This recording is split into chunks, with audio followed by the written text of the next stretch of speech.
Hello दोस्तों, आइए जानते हैं आखिर आयातित मेडिकल उपकरण यानी इम्पोर्टेड मेडिकल इक्विपमेंट और कुछ दवाओं के दाम 1.5 गुना तक हो गए हैं।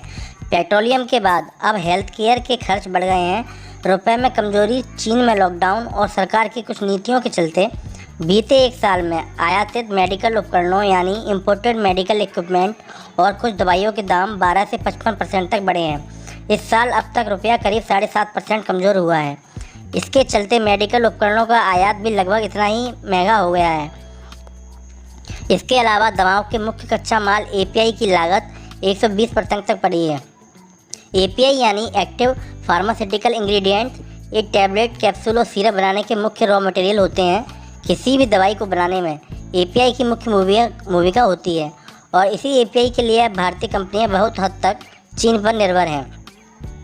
सर्जिकल उपकरण और ऑक्सीजन कंसंट्रेटर, बेड पेन, कैलुला टी, endoscope, ventilator, surgical scissor, infection control equipment, nebuliser, radiography, thermometer, oxygen mask and tube जैसे उपकरणों के दाम 18% तक बढ़े हैं।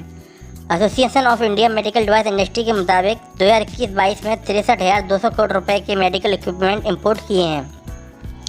इन सब के बीच सरकार ने 5,000 रुपये से ज़्यादा किराए वाले गैर आईसीयू हॉस्पिटल रूम पर 5% जीएसटी लगा दिए हैं। यही वजह है कि community social media platform local circle के सर्वे में शामिल 52% लोगों ने कहा है कि उनके मेडिकल खर्च में तेज़ इजाफा हुआ है। यह 2020-21 में हुए 44,700 करोड़ रुपए से आयात से 41% ज़्यादा है। रुपए में गिरावट के चलते सर्जरी इंस्ट्रूमेंट, ऑक्सीजन कंसंट्रेटर जैसे उपकरणों की लागत 10 से 18% ज़्यादा बैठी। एपीआई जैसे दवाओं के कच्चे माल 200% तक महंगे हुए हैं। रेटिंग एजेंसी कवरेज के रिपोर्ट के मुताबिक चीन में कोविड की बाधाओं के चलते बीते 12-18 महीनों में एपीआई के दाम 25 से 120% बढ़ गए हैं। जिलेटिन, सेल्यूलोज, स्टार्च, सुक्रोज और पॉलीएथिलीन ग्लाइकोल के दाम 200% तक महंगे हुए हैं। इसका इस्तेमाल खुराक के तौर पर दवा उत्पादन में होता है। एंटीबायोटिक्स और पेन किलर के दाम भी बहुत बढ़ गए हैं।